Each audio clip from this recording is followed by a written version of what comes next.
dapat ikan kebab dan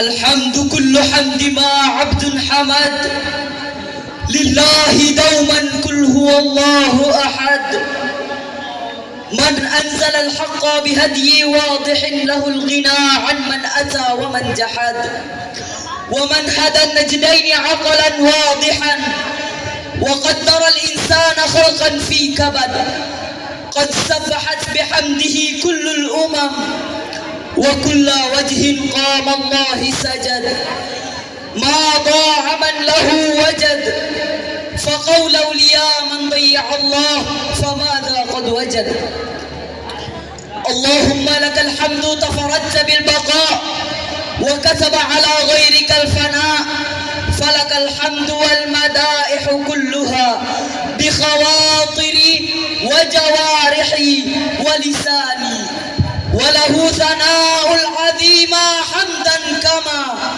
يرضيه لا يغني على الأثمان وكل ما أتى به الرسول فحقه التسليم والقبول إيمانا بيوم آخر وجب وما كان فيه من العجب اللهم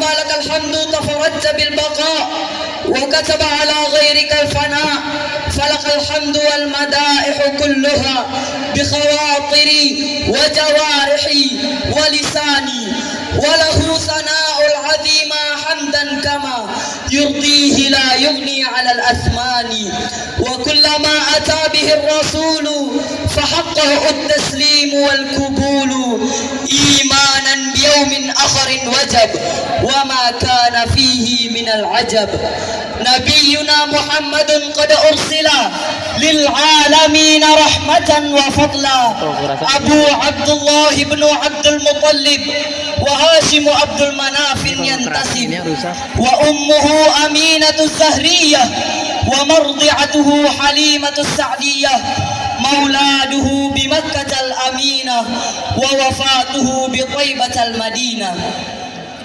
أما قبل الوحي 40 وعمره قد جاوز 60 اللهم صل وسلم على صاحب الخلق العظيم والقدر الفخيم وعلى من أرسله رحمة للعالمين وعلى آله وصحبه أجمعين ثم أما بعد كنا نجف اتقت الحب لتكون الرسول يبشر الفقا بدين الفناء نجف تغفو على أعتاب أزقتها كوفة وطنا زقفت على كل ملامح بجملة جواهرية الوذوب وحبوبية القلوب ولا زالت تنبت شعرا في كل متنبي على أرصفة أزقتها سنة ومسيحي بلون الجنة نجف كانت ولا تزال صدرية الندب عصائبية الفرد بدرية الموقف الذي لا يشقى اللهم حشويتي وازداوية النخاع سادتي ونحن ونكف ببداية هذه اللقاء المنتظر المسرحية اللغوية الخامسة التي تحمل رسالة عظيمة رسالة نحن نتبع بمداد الذهاب بمسك الجنة ضراب رسالة بها القلب ضراب وبها لساننا تضطراب رسالتنا أمة قائدها محمد لن تموت ولن تباد بل قامت وثبتت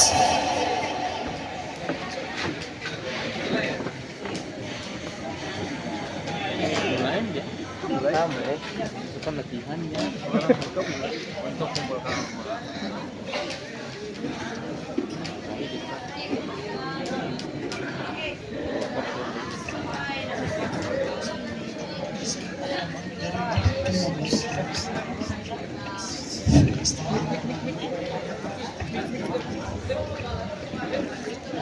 raja pertama dalam Islam. Bahkan sebaik-baik raja ialah Muawiyah bin Abi Sufyan, sekaligus beliau adalah pendiri pertama dinasti Umayyah pertama. Kemudian datang zaman pembentukan dinasti Abbasiyah oleh Abu Ja'far Al-Mansur tahun 132. Sungguh, andai saja ia tak melakukan pemulihan terhadap dinasti Umayyah yang meskipun lemah dan berkuasa selama 90 tahun saja. Namun di masa itu Muawiyah telah berhasil mengekspansi barat dan timur dunia untuk menyebarkan Islam, ilmu, iman dan akidah, sehingga ia terhitung sebagai masa keemasan serta masa kejayaan Islam meskipun hanya 90 tahun. Bila dibandingkan dengan 124 tahun, namun Abbasiyah terhitung tidak bisa mencapai gemilang Umayyah satu dalam waktu yang terbilang singkat dalam sepanjang sejarah kerajaan Islam setelah masa kekhilafan Khulafa Ar-Rasyidin. Pada tahun 247 Hijriah, Khalifah Mu'tasim membawa 4.000 tentara bangsa Turki dari Timur Asia lalu menjadikan mereka penjaga kerajaan. Buah dari keputusan itu adalah sampai kepada pembunuhan Khalifah Mutawakkil yakni Ja'far bin Mu'tasim. Di tahun inilah dinasti Abbasiyah melemah dan merembet kepada pemberontakan dan bermunculan dinasti-dinasti baru. Dinasti Hamdaniyah yang menguasai tanah Syam seperti Halab, Himas dan Antokia. Dinasti Syariah di Mesir di bawah pimpinan Muhammad ibn Huj.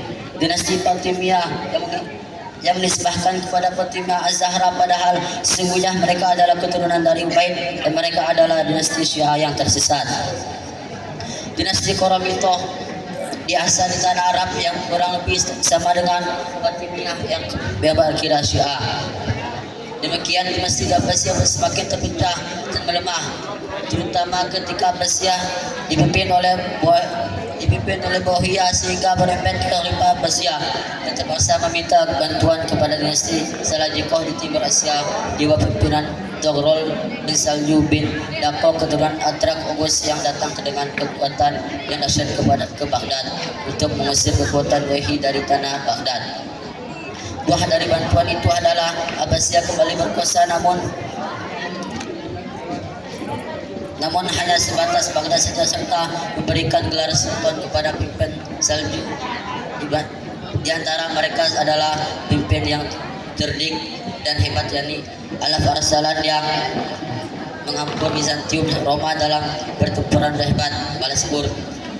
15.000 tentara versus 200 tentara Bizantium dimenangkan oleh Alaf Arsalan. Setelah dinasti Seljukia yang bangun di masa Abbasiyah, setelah bangun dinasti Zakiyah di antara pimpinan hebatnya yang Nuruddin Muhammad Zaki para memiliki banyak prestasi yang agung dalam peradaban Islam. Kemudian diwariskan oleh dinasti Ayyubi yang dibangun oleh Salahuddin Yusuf al-Ayyubi dari bangsa Turki setelah Kausan Salajikoh dan Zakiyah dari bangsa Turki. Meskipun berbeda bangsa namun Allah akan menolong Islam bukan bangsa tertentu. Salahuddin menguasai Mesir, Irak, lalu Syam sampai ke Mesir. Siapa yang tidak tahu Salahuddin al-Ayyubi yang melalui tangannya dinasti Ubaidah Fatimiyah Syiah untuk dibuatnya. Lalu kembalikan tanah Syam dan Mesir dalam kepimpinan Sunni. Ya karimal khaymi fil khaymi ahyakun karra'i mudu shimami adabil syamsi dhatul ads minhu fi dalin minazulami kaifa la tusmin li wahadihi urumatu turfi fi ajami la tasulu qalbal muhibba lakum ma yahsulu sayyidu fil harami ya Salahuddin namalikan muzhirullahu lil umami arhatul kuffaru fi niqami wa qadal islami fi na'ami. Meskipun setelah itu anak keturunan Salahuddin al-Ayyubi tidak sekuat kakeknya, mereka bertengkar sibuk merebut kekuasaan sehingga kekuatan umat saat itu kembali melemah. Sampai pada masa salah satu dari keturunannya bernama As-Salih Ayyub rahimahullah yang berkuasa di Mesir. As-Salih Ayyub inilah yang kemudian banyak membeli para budak memalik yakni budak yang akibat tawanan perang yang dijual. As-Salih Ayyub kembali para pembalik tersebut dalam jumlah yang begitu banyak lalu kemudian ia dijadikan penjaga kerajaan dan teman dinasti dan tentara dinasti untuk memperkuat kekuasaannya. Ia bangun kota Barnil yang diisi dengan para mamalik untuk diberikan pendidikan agama, membaca, menulis, serta sebagian besar mereka dilatih untuk bertempur dalam peperangan. Al-Kisah, setelah Saleh Ayub meninggal, maka digantikan oleh anak Turunsyah yang sangat disayangkan tidak sekuat ayahnya. Turunsyah lemah sehingga suatu hari ia dibunuh oleh tentaranya sendiri dari keturunan Mamalik. Ketika ia terbunuh, kursi kerajaan pun kosong, maka digantikan oleh istri Saleh Ayub, yakni Seratul. Khalifah Abbasiyah pun di zaman itu geram lalu mengirim surat kepada mereka, jika tidak ada lagi lelaki di antara kalian yang pantas menjadi raja, maka akan kami kirimkan pemuda kami untuk menjadi raja kalian. Sederudur pun berkata, tidak ada jalan keluar lagi, haruslah salah satu di antara kalian naik menjadi para penggantikanku. Pada saat itu ada 4 kesatria Mamalik yang sangat lihai. 1. Farisuddin Aktoy. 2. Ruknuddin Bibers. 3. Izzuddin Aibek. 4. Safiuddin Kurs. Secara Tudor pun memilih Izzuddin Aibek menjadi raja dan pimpinan mereka. Di sini ada kisah menarik. Izzuddin menikahi Seratul setelah beberapa waktu Izzuddin menikahi lagi, yang membuat Seratul cemburu lalu membunuh Izzuddin Aibek. Setelah datanglah istri kedua Izzuddin Aibek, yakni Ibu Al-Mansur, lalu kemudian membunuh Seratul. Beberapa saat setelah itu datanglah musibah, yakni penyerangan tentara Mongol. Di sini kisah para pimpinan Mamalik menghidup tentara Mongol, menghadapi tentara Mongol. Mongol yang dalam benak umat Islam saat itu adalah bangsa yang tidak akan pernah bisa terkalahkan. Salah, umat yang dipimpin oleh Muhammad SAW tidak mengenal perhitungan semata, namun mereka memiliki semangat yang jauh lebih dari itu.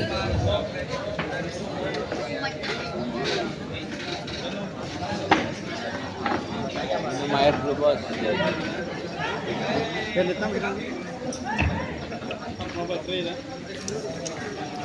Kisah tentang peperangan Ain Jalut.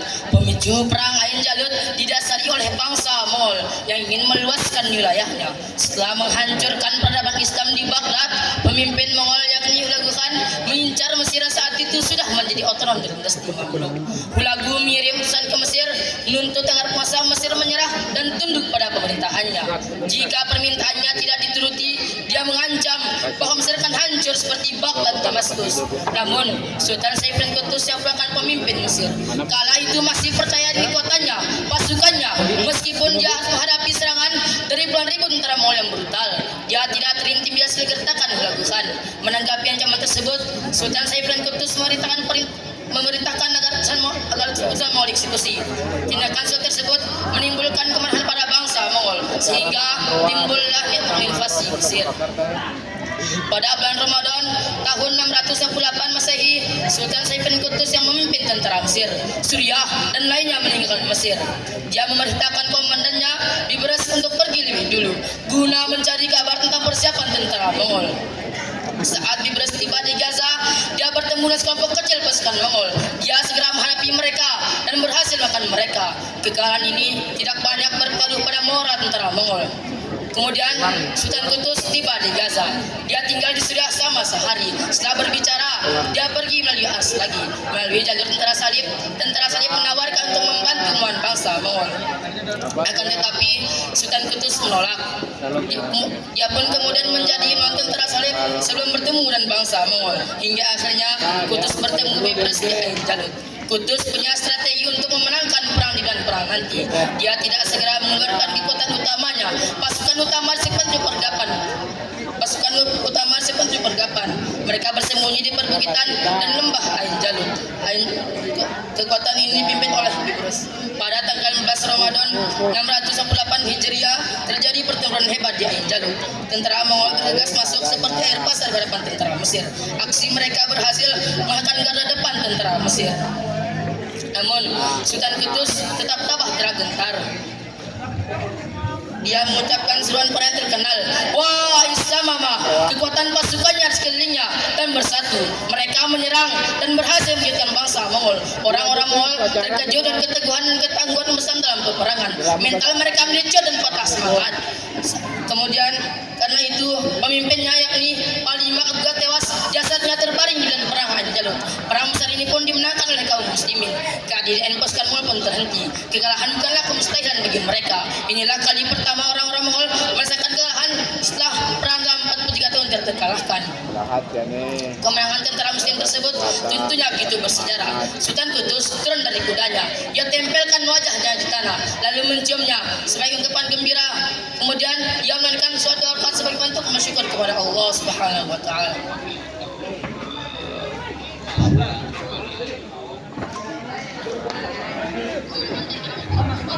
Sepulangnya dari peristiwa peperangan Ain Jalut itu, Quds pun terbunuh. Para ahli sejarah sulit menentukan siapa pembunuhnya. Bahkan ada di antara mereka yang menuduh dan bebas membunuhnya karena ingin berkuasa. Sungguh sebuah tuduhan yang sangat kejam. Tidak mungkin panglima seperti bebas mau melakukan perbuatan sekeji dan sepengecut itu. Setelah peristiwa itu, maka resmilah kerajaan Malik Mesir, Syam, Yaman, Hijaz, pesisir Irak dan sebagian tanah Arab, serta huruf bebas terhitung sebagai pembangun asli dinasti Mamalik. Huruf bebas dari keturunan Turki berkuasa selama 2,5 abad, 267 tahun, dari 1250 sampai 1517. Sungguh sejarah yang panjang lempuh dengan peristiwa-peristiwa yang besar dan agung. Kisah-kisah peradaban dan perjalanan kekuasaan di dinasti ke dinasti, dari zaman ke zaman, dari 30 Hijriah hingga 1517 Hijriah. Kami kisahkan secara singkat dan beruntun. Tujuannya adalah kami ingin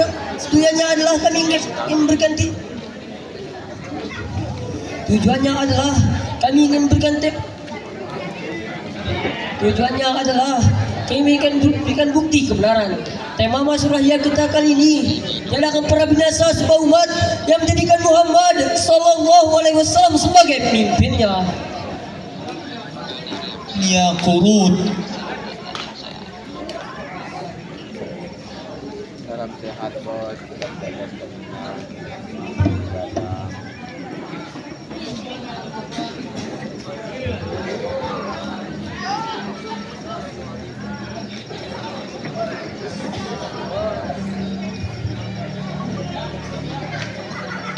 ملكنا هذه الدنيا قرونا وأخضعها جدود خالدون وسطرنا صحائف من ضياء فما نسي الزمان ولا نسينا حملناها سيوفا لامعات غداة الروع تعبى أن تلينا إذا خرجت من الأغماد يوما رأيت الهول والفتح المبينا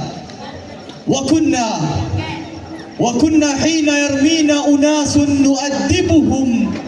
نؤدبهم أباتا قادرين وكنا حين يأخذنا ولي بطغيان ندوس له الجبين وأصبح لا يرى في الركب قومي وقد عاشوا أئمته سنين وآلمني وآلم كل حر سؤال الدهر أين المسلمون؟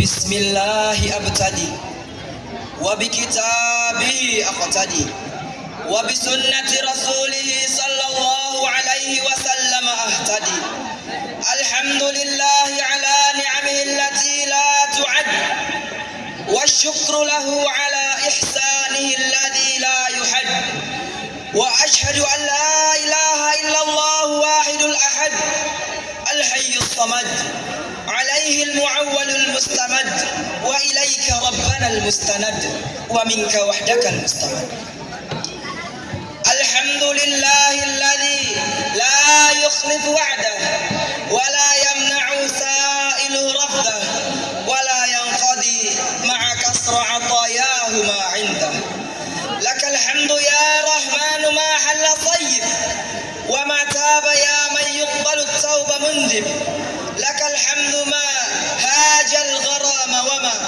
هم الغمام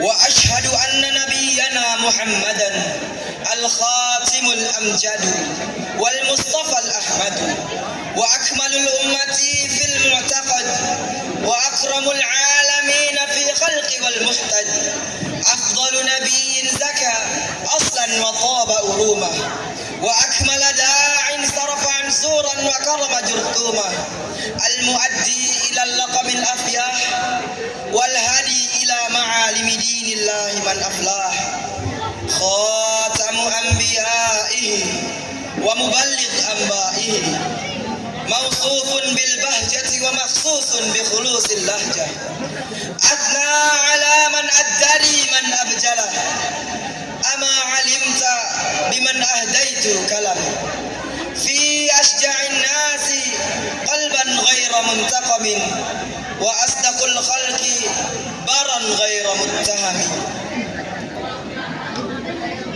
في أشجع الناس قلبا غير منتقم وأصدق الخلق بارا غير متهم أغرت تشرق من عينيه ملهمة صلى الله عليه وعلى آله وصحبه ذوي الأوجوه الصباح والأنس الفصاح أما بعد أرى اليوم أضواء الشمس ساطعة ومشرقة في سماء صافية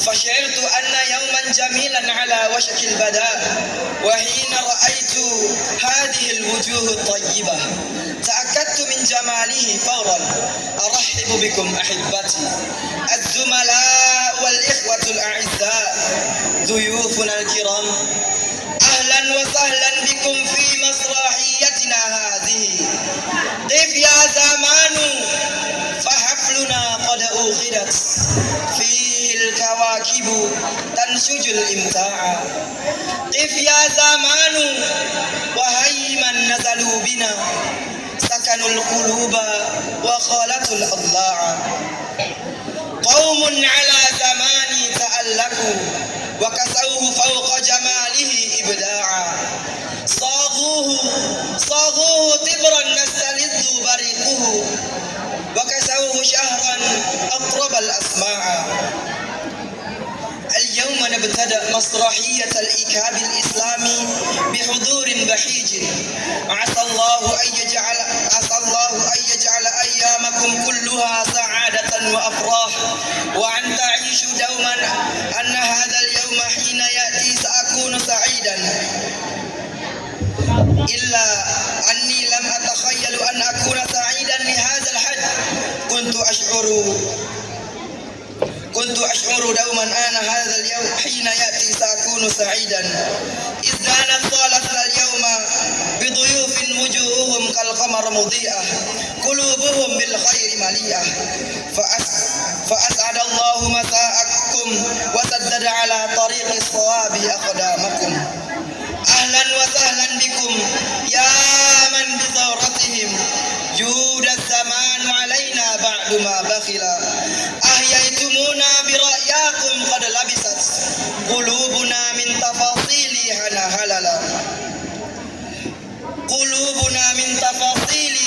هللا أهلا بكم صاحب السمو قدمتم إلينا مرحبا بقدومكم فمسعاكم في خير مسعى ومنهج أهلا وسهلا بكم أصحاب الفضيلة والسعادة أهلا وسهلا بكم مسرحيتنا البهية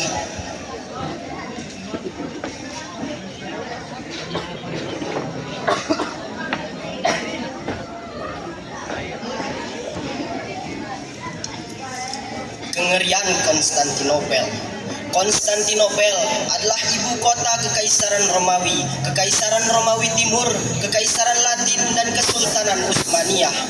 Kaisar Konstantin Agung memindahkan ibu kota Kekaisaran Romawi dari kota Roma ke tempat ini pada 330 Masehi dan menamainya menurut namanya. Selama abad pertengahan 400 sampai 1400 Masehi, Konstantinopel merupakan kota terbesar dan termakmur di Eropa. Konstantinopel dengan ibu kotanya Bizantium adalah kota yang mustahil bisa ditaklukkan oleh kaum muslimin, sehingga 8 abad setengah kaum muslimin menunggu hingga mampu menaklukkan kota ini. Ini disebabkan oleh letaknya yang sangat strategis dengan pertahanan yang begitu kuat, sehingga dikatakan dalam sejarah jika seandainya seantero dunia ini bersatu, maka Bizantium Romawi Konstantinopel lah pemimpinnya. Bisa dibayangkan, Konstantinopel adalah sebuah kota yang pernah dikepung 11 kali dalam sejarah, namun tidak juga jatuh. Jauh sebelum dinasti Utsmani, beberapa kali kaum muslimin berusaha menaklukkan Konstantinopel. 1. Usaha pertama dilakukan pada masa kekhalifahan Utsman bin Affan di penghujung tahun 32 Hijriah atau 653 Masehi di bawah pasukan pimpinan Muawiyah bin Abi Sufyan, penguasa Syam waktu itu, yang menerobos Asia Kecil hingga Bosporus. Hal ini juga dilakukan oleh armada laut Islam pimpinan Burs ibnu Abi Arto'ah yang ingin membantu pasukan artileri Islam yang bergerak dari Tripoli Barat menuju ke Konstantinopel, tapi usaha itu gagal. 2. Usaha kedua dilakukan oleh Muawiyah bin Abi Sufyan pada tahun 44 Hijriah atau 664 Masehi.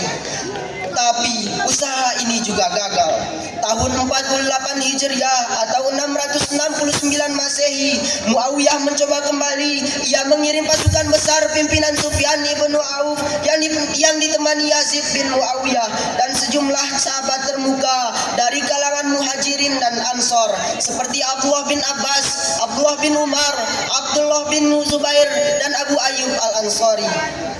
Sementara itu, armada laut Islam yang berada di bawah pimpinan Burs ibnu Abi Arto'ah bergerak menerobos Selat Dardanelles tanpa perlawanan. Pengepungan kota dan laut terus berlanjut hingga 7 tahun, tapi tanpa hasil. Pasukan muslimin menarik diri kembali ke markas pada tahun 58 Hijriah atau 678 Masehi. 3.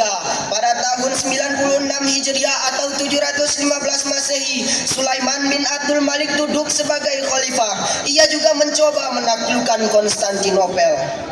Ia memerintahkan saudaranya Maslamah bin Abdul Malik untuk tidak meninggalkan Konstantinopel sampai berhasil menaklukkannya. Pada permulaan tahun 98 Hijriah atau 716 Masehi, Maslamah bergerak menerobos daratan tinggi Anatolia, menduduki kota-kota dan benteng milik Romawi, lalu mulai mengepung Konstantinopel. Untuk kali kedua, pada 2 Muharram 99 Hijriah atau 15 Agustus 717 Masehi, Maslamah mengepung Konstantinopel lagi. Tapi pada beberapa minggu kemudian, yaitu pada 10 Safar 99 Hijriah, datang kabar perihal kematian Khalifah Sulaiman bin Abdul Malik. Selain itu, musim dingin tiba dan cuaca sangat ekstrim. Ini semua membuat Maslamah dan pasukannya menarik diri dan kembali ke Syam. Setelah itu, tidak ada lagi usaha dari khalifah untuk menaklukkan Konstantinopel, meski pasukannya sudah pernah mendekati kota lebih dari sekali. 4. Harun al-Rashid. Perang paling populer terjadi pada masa kekhalifahan Al-Mahdi dari dinasti Abbasiyah pada tahun 165 Hijriah atau 783 Masehi. Anak Al-Mahdi, Harun al-Rashid, bergerak memerangi dinasti Bizantium. Al-Rashid menerobos daratan tinggi Anatolia hingga mencapai tepian Selat Bosporus, lalu membuat markas di atas bukit Chrysopolis atau suku Tari yang menghadap langsung ke Konstantinopel. Waktu itu, Bizantium dipimpin Konstantin VI yang masih sangat belia, sehingga roda pemimpinannya dipegang ibunya Irene. Pasukan Al-Rashid dapat mengalahkan musuh dan memaksa Irene untuk menandatangani perjanjian damai dengan membayar upeti tahunan kepada dinasti Abbasiyah. 5. Usaha pertama dinasti Utsmani dalam menaklukkan Konstantinopel dilancarkan pada tahun 789 Hijriah atau 1395 Masehi pada masa Sultan Bayazid atau yang diberi julukan Sang Kilat. Sultan pada saat itu melakukan perjanjian dengan Kaisar dan menuntutnya untuk menyerahkan kota dengan cara berdamai pada kaum muslimin. Namun Kaisar mengulur-ngulur waktu dan berusaha meminta bantuan kepada negara-negara Eropa, sehingga untuk menghadang serangan tentara Islam ke Konstantinopel. Pada saat yang bersamaan, tentara Mongolia di bawah pimpinan Timur Leng menyerbu wilayah-wilayah yang berada di bawah kekuasaan Utsmani. Pasukan Timur Leng melakukan pengerusakan. Peristiwa tersebut memaksa Sultan Bayazid menarik mundur pasukannya dan pengepungannya pada Konstantinopel.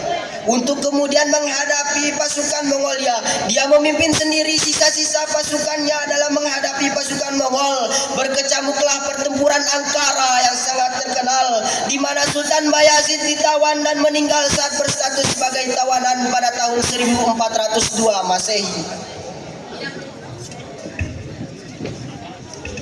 Akibatnya, goyahlah pemerintahan Utsmani untuk sementara waktu dan berhentilah pemikiran serta usaha untuk menaklukkan kota Konstantinopel dalam jangka waktu yang cukup lama.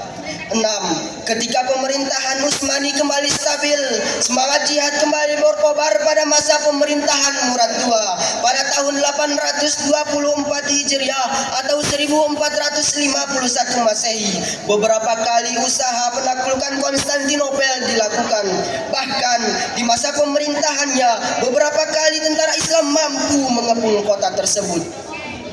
Pada saat itu, Kaisar Bizantium berusaha menimbulkan fitnah di antara kaum muslimin dengan memberi bantuan pada orang-orang yang melakukan pemberontakan terhadap Sultan. Cara tersebut ternyata efektif memecahkan konsentrasi pasukan Murad II dalam menaklukkan Konstantinopel, sehingga pasukan Utsmani tidak dapat merealisasikan cita-cita Murad II. 7. Sultan Muhammad Al-Fatih. Penaklukan Konstantinopel menjadi kerinduan dan impian kaum Utsmani sejak berdirinya dinasti mereka. Sultan Utsman, pendiri dinasti, telah mewasiatkan penaklukan kota ini kepada sultan-sultan setelahnya. Tapi tidak ada satupun sultan sesudah Utsman yang mampu mewujudkannya sampai masa Sultan Muhammad II yang merupakan anak dari Sultan Murad II. Sejak hari itu pula Muhammad diberi gelar Al-Fatih. Dari sudut pandang Islam, dia dikenal sebagai seorang pemimpin yang hebat, pilih tanding dan tawadu. Setelah Sultan Salahuddin Al-Ayyubi, pahlawan Islam dalam perang salib, dan Sultan Saifuddin Mahmud Al-Qutus, pahlawan Islam dalam peperangan di Ain Al-Jalut melawan tentara Mongol. Kejayaannya dalam menaklukkan Konstantinopel menyebabkan banyak kawan dan lawan kagum dengan kepemimpinannya serta taktik dan strategi peperangannya yang dikatakan mendahului pada zamannya, dan juga seleksi pemilihan tentaranya.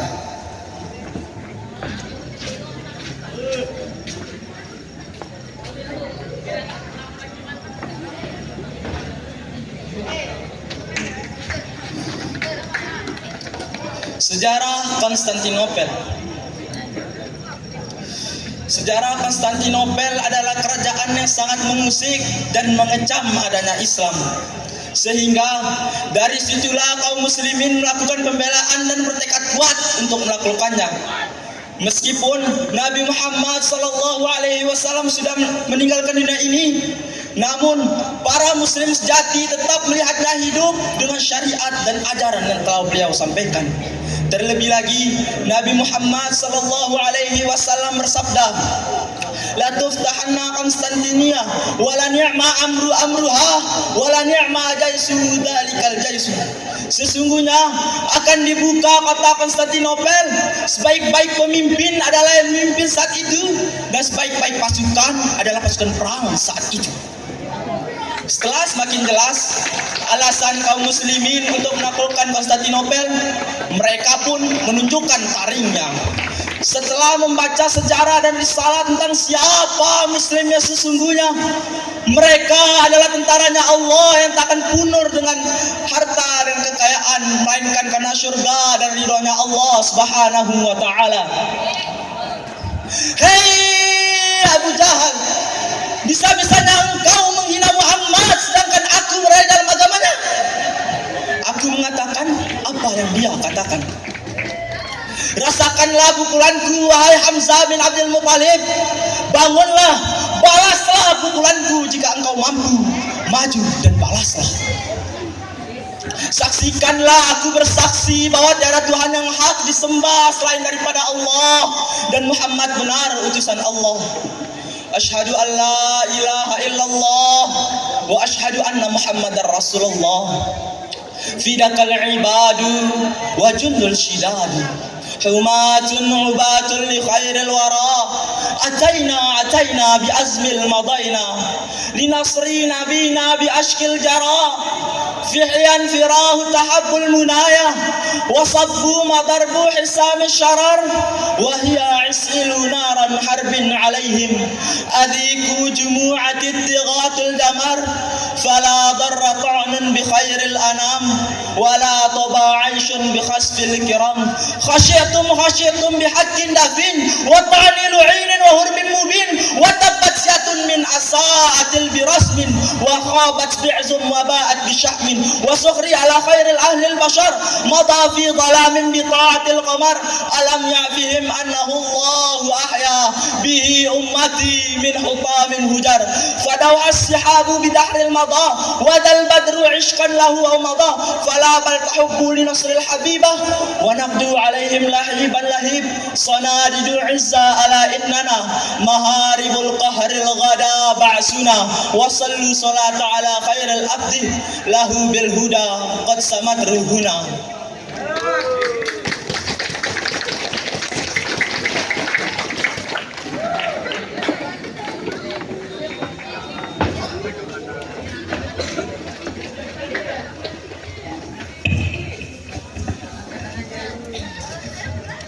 Demikianlah hadirin masrahiyah yang kami banggakan. Reaksi Hamzah bin Abdul Muthalib ketika ia mendengar Abu Jahal menghina Rasulullah SAW. Lalu, bagaimanakah kiranya reaksi umat Islam sepanjang sejarah ketika mengetahui risalah Islam yang dibawa oleh Nabi Muhammad SAW ingin di bumi hanguskan oleh semacam bangsa semacam Bizantium, Romawi, Konstantinopel? Tentunya darah ini mendidih, tak tahan melihat, mendengar, serta menyaksikan penghinaan, usaha teror dan fitnah tak bertuah yang dilemparkan pada Islam. Oleh karena itu, sangat penting kami rasa kisah penaklukan Konstantinopel oleh Sultan Muhammad Al-Fatih kami hadirkan dalam masrahiyah kelima ini. Konstantinopel merupakan kota yang dibangun Kaisar Romawi sebagai salah satu jalur sutra maupun di laut, di antara Laut Hitam dan Laut Tengah. Penaklukan Konstantinopel atau Sultan Mehmed II, pasukan Utsmani berjumlah 1.500 dan dilengkapi dengan senjata-senjata raksasa seperti meriam basilika yang dibuat dengan teknologi terbaru pada masa itu. Sultan Muhammad Al-Fatih diangkat menjadi Khalifah Utsmaniyah pada tanggal 5 Muharram 855 Hijriah bersamaan dengan 7 Februari 1451 Masehi. Ketika naik tahta, Sultan Muhammad segera menemui Syekh Al-Samsuddin untuk menyiapkan bala tentara untuk penaklukan Konstantinopel. Sultan Al-Fatih memulai persiapan penaklukan. Ia membangun benteng di daratan Eropa dekat Selat Bosporus yang menghadap sebuah benteng di daratan Asia yang dibangun Sultan Bayazid I. Dengan demikian, ia dapat mengawasi Selat Bosporus dan mencegah bantuan Kristen datang ke Konstantinopel. Langkah selanjutnya yaitu melakukan kebijakan militer dan politik luar negeri yang strategis. Ia memperbarui perjanjian dan kesepakatan yang telah terjalin dengan negara-negara tetangga dan sekutu-sekutu militernya. Pengaturan ulang perjanjian tersebut bertujuan menghilangkan pengaruh kerajaan Bizantium di wilayah-wilayah tetangga Utsmaniyah, baik secara politis maupun militer. Maka dijalinlah perjanjian dengan negara Galata yang berbatasan dengan Konstantinopel dari arah timur yang dipisahkan dengan Selat Tanduk Mas. Sebagaimana ia juga menjalin perjanjian dengan negara Majd dan Venesia, dua negara yang berbatasan dengan negara-negara Eropa. Namun, negara-negara tersebut mengabaikan perjanjian. Ketika serangan Sultan Al-Fatih mulai beroperasi di Konstantinopel, Pasukan negara-negara tersebut datang ke Konstantinopel ikut membantu mempertahankan kota tersebut. Di bidang militer, Sultan Al-Fatih menyiapkan sebanyak 250.000 para tentara, diberikan pelatihan intensif dan selalu diingatkan akan pesan Rasulullah Shallallahu Alaihi Wasallam terkait pentingnya Konstantinopel bagi kejayaan Islam. Setelah proses persiapan yang teliti, akhirnya pasukan Sultan Muhammad Al-Fatih tiba di kota Konstantinopel pada hari Kamis 26 Rabiul Awal 857 Hijriah atau 6 April 1453 Masehi.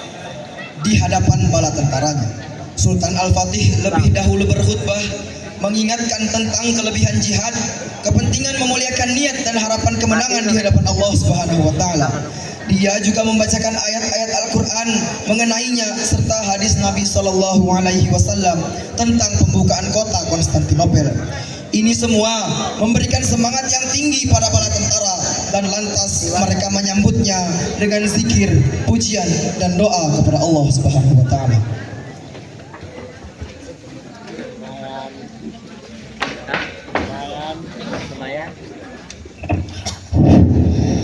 Apabila penaklukan kota Konstantinopel sukses, maka sabda baginda Nabi Sallallahu Alaihi Wasallam telah menjadi kenyataan dan salah satu mukjizatnya telah terbukti. Maka kita akan mendapatkan bagian dari apa yang dijanjikan hadis tersebut, yaitu berupa kemuliaan dan penghargaannya. Maka dari situ sampaikanlah pada para pasukan satu persatu bahwa kemenangan besar yang akan kita capai ini akan menambah ketinggian dan kemuliaan Islam. Untuk itu, wajib bagi setiap pasukan untuk menjalankan syariat selalu di depan matanya dan jangan sampai ada di antara kalian melanggar syariat yang mulia ini. Janganlah mengusik tempat-tempat peribadatan dan gereja-gereja. Jangan pula mengganggu para pendeta dan orang-orang lemah tak berdaya yang tidak ikut terjun dalam pertempuran. Wahai jiwa-jiwa yang unggul, masihkah engkau ingat masa gemilang itu, ketika pemuda tampan memegang kendali dengan pedang tajam menghunus lawan? Hebat juga piawai memainkan strategi perang. Pasang kuda-kuda, lanjutkan pasukan menerjang, empaskan satu demi satu penguasa tanpa bimbang. Kisah keagungan istana megah yang telah hilang. Baris demi baris pasukan merimati, menggadaikan jiwa raga mereka untuk harga diri. Tak ada tawar-menawar untuk peran hakiki, menghukum ketidaksesuaian oleh kemenangan maknawi.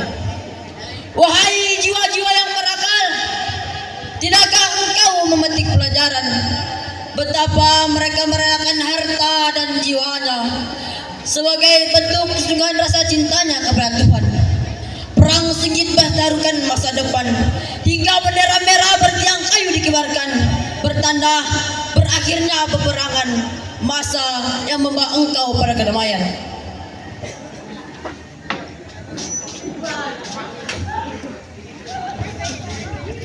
Setelah 53 hari dikepung, akhirnya Konstantinopel pun jatuh ke tangan Turki Utsmani pada 29 Mei 1453. Jatuhnya Konstantinopel ke Turki Utsmani menandakan bahwa kekuasaan Bizantium sudah berakhir. Setelah menguasai kota, Konstantinopel pun dijadikan sebagai ibu kota otonom yang baru oleh Mehmed II. Masjid Fatih selain jenderal perang, Muhammad Al-Fatih juga banyak meninggalkan peradaban di dunia Islam. Peninggalannya yang paling terkenal adalah yang pertama, Masjid Fatih di Istanbul. Masjid Fatih dibangun oleh Sultan Muhammad Al-Fatih 10 tahun setelah penaklukan Konstantinopel atau pada tahun 1463. Pembangunan masjid ini memerlukan waktu 7 tahun hingga baru selesai pada 1470. Masjid Fatih bukan sekedar tempat ibadah saja, melainkan berbentuk sebuah komplek luas yang digunakan untuk berbagai macam kegiatan seperti pusat pendidikan, klinik, rumah sakit, dapur umum hingga makam.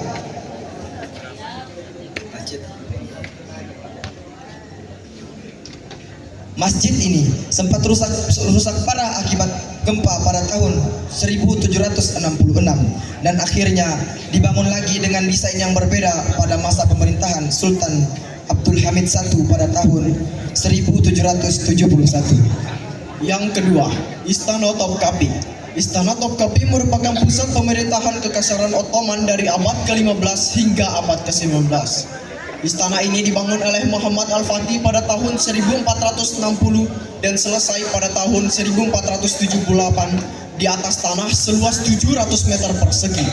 Istana ini juga menjadi tempat tinggal Sultan dan para tokoh pemerintahan Kesultanan Ottoman dari Sultan Muhammad Al-Fatih hingga Abdul Majid I.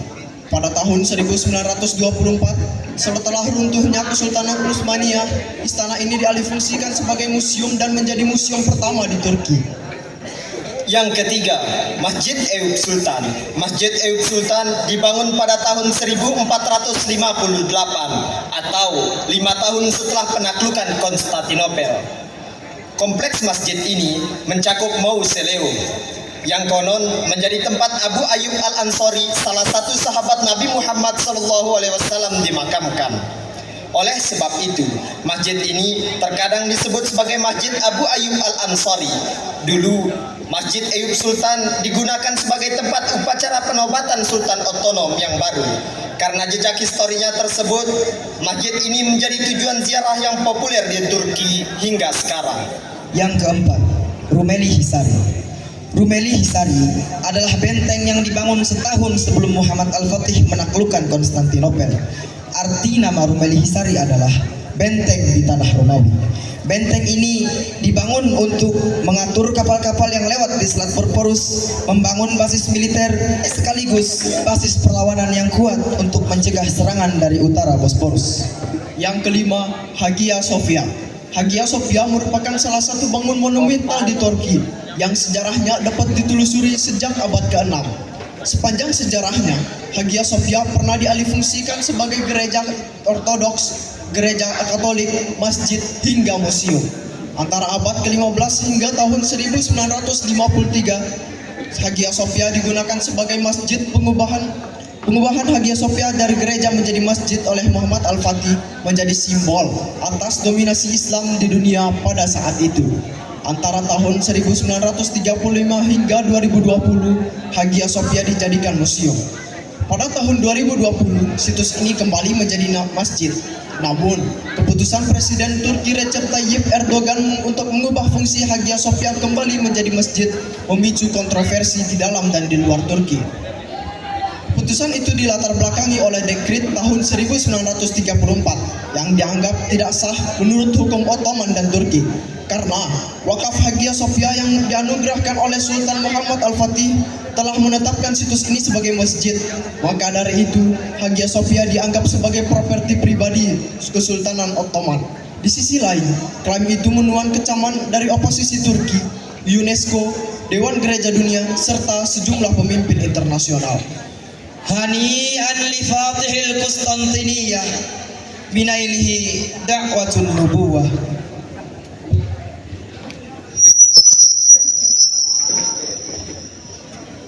هنيئا لفتح القسطنطينية بنيله دعوة نبوية سلطان التقي والوراء من سلالة الألباعية طاهرة نكية صافية أبية محمد بن مراد سلطان الغزية نال الرحمن بأمداد إلهية وجيشه الباسسة النية الصادقة المخلصة النورانية قد حطمها سون دولة بيزنطية ودك أسوارهم بمدافع حديدية تم الأمر من قائد السرية وحقيقة الأمر من رب البرية بسم الله رحمة المدينة فنعية وهتمت أحجار أنكبوتية فزن أهلها أنها الهمية فناموا نومة هنية لكن قدرة الله سرمدية قد نصر السلطان العثمانية فدخلت الجيش الإسلامية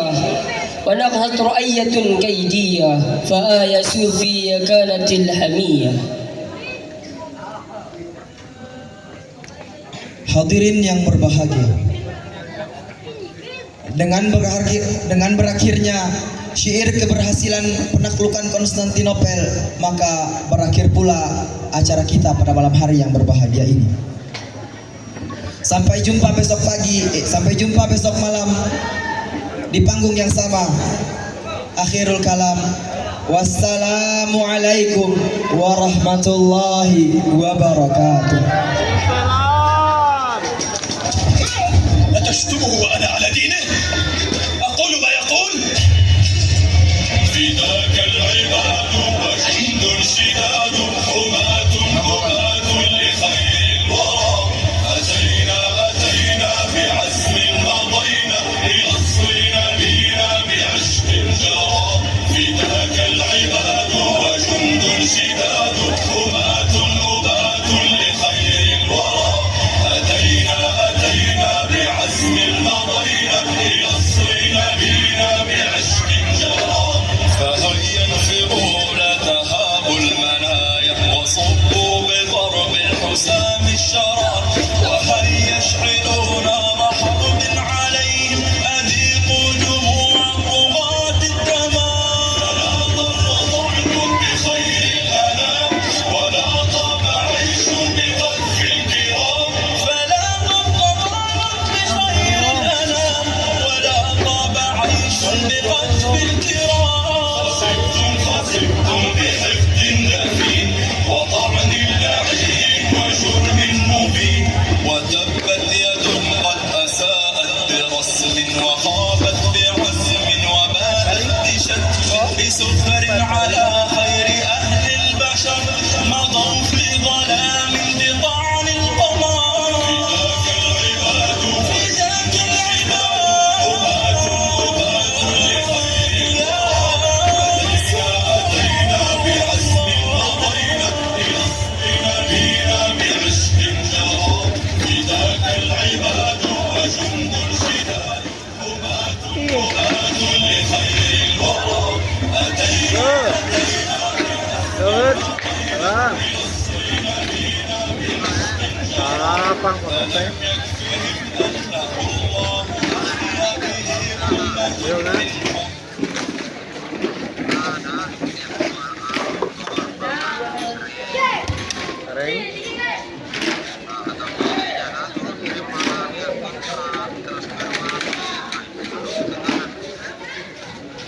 Patungin, may pang kasih sering nanya.